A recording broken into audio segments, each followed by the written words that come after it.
Hi అండి. ఈరోజు recipe వచ్చేసి కమ్మనైన ఎంతో టేస్టీగా ఉండే బీరకాయ పెసరపప్పు కూరను చూపించబోతున్నాను ఈ వీడియోలో. నేను దీనికోసం 1 కప్ పెసరపప్పును ఒక బౌల్లో వేసుకొని 1 టైం వాటర్ పోసి వాటర్ ఇలా పోసేసుకుని ఇలా అంతా పెసరపప్పును వాష్ చేసుకోవాలి. వాష్ చేసుకొని ఆ వాటర్ని అంతా వంపేసేయండి. వంపేసి మరొకసారి 1 గ్లాస్ వరకు వాటర్ని యాడ్ చేసుకుని 10 మినిట్స్ మూత పెట్టి నాననివ్వండి. ఈ లోపల మనం బీరకాయల్ని ఇలా పొట్టు తీసి పీసెస్ లాగా వాష్ చేసి పీసెస్ లాగా కట్ చేసి పెట్టుకోవాలి. ఒక ప్లేట్లో పెట్టేసుకుని ఒక గిన్నె ప్యాన్ కానీ కడాయి కానీ తీసుకుని దాంట్లో 2 స్పూన్స్ వరకు ఆయిల్ వేసుకున్నాను. ఇక్కడ గిన్నెలో అది హీట్ అయిన తర్వాత 1 స్పూన్ వరకు పోపు గింజలను వేసుకోవాలి. వేసుకొని సన్నగా కట్ చేసి పెట్టుకున్న ఆనియన్ పీసెస్ని వేసుకోవాలి. వేసేసుకొని దాంట్లోనే 2 పచ్చిమిర్చి కట్ చేసి వేసుకొని కొంచెం గోల్డెన్ కలర్ వచ్చేంత వరకు ఫ్రై చేసుకోవాలి. ఉల్లిపాయలు అనేవి ఇలా కొంచెం కలర్ చేంజ్ అయిన తర్వాత ఫ్రై అవ్వనివ్వండి. ఇవి దీంట్లోనే కరివేపాకు కొంచెం వేసుకోవాలి. వేసేసుకొని 1 స్పూన్ అల్లం వెల్లుల్లి పేస్ట్, 1 స్పూన్ పసుపు వేసుకొని ఇలా అంతా మిక్స్ అయ్యేంత వరకు ఇలా కలుపుకొని ఇలా అంతా ఫ్రై అయ్యేంత వరకు వేగనివ్వండి. ఒక 5 మినిట్స్.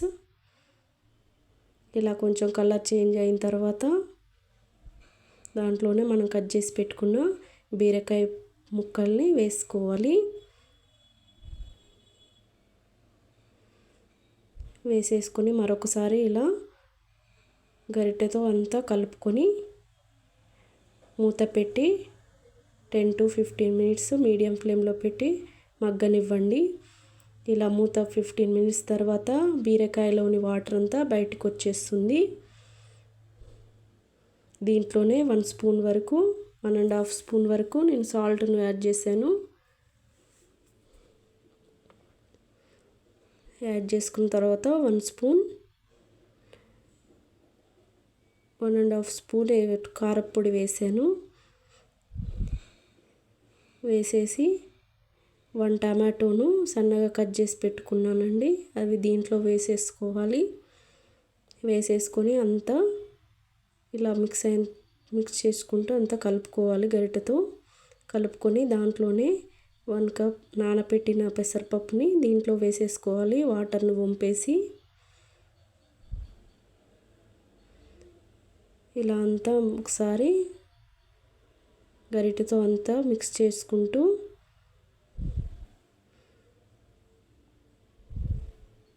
కలుపుకోవాలి. దీంట్లోనే నేను 1/2 గ్లాస్ వరకు గ్రేవీ కోసం వాటర్ని యాడ్ చేసుకున్నానండి. పెసరపప్పు ఉడకడానికి మూత పెట్టేసి 10 మినిట్స్ మీడియం ఫ్లేమ్లో మగ్గనివ్వండి.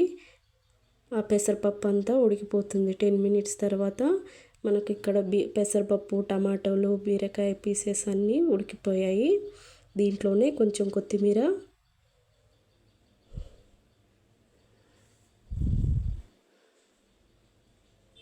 వన్ స్పూన్ వరకు గరం మసాలా వేసుకోవాలి.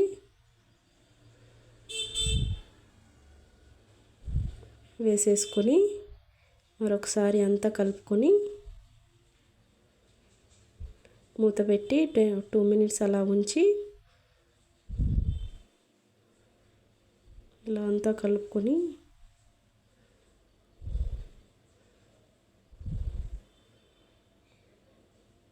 టూ మినిట్స్ తర్వాత మూత పెట్టి స్టవ్ ఆఫ్ చేయండి. మనకు ఎంతో టేస్టీగా ఉండే బీరకాయ పెసరపప్పు రెడీ అయిపోయింది. తప్పనిసరిగా ఈ విధంగా మీరు కూడా ట్రై చేసి ఎలా వచ్చిందో కామెంట్ చేయండి. మరికొన్ని ఇలాంటి రెసిపీస్ కోసం ఛానల్ని సబ్స్క్రైబ్ చేసుకోండి. Thank you for watching.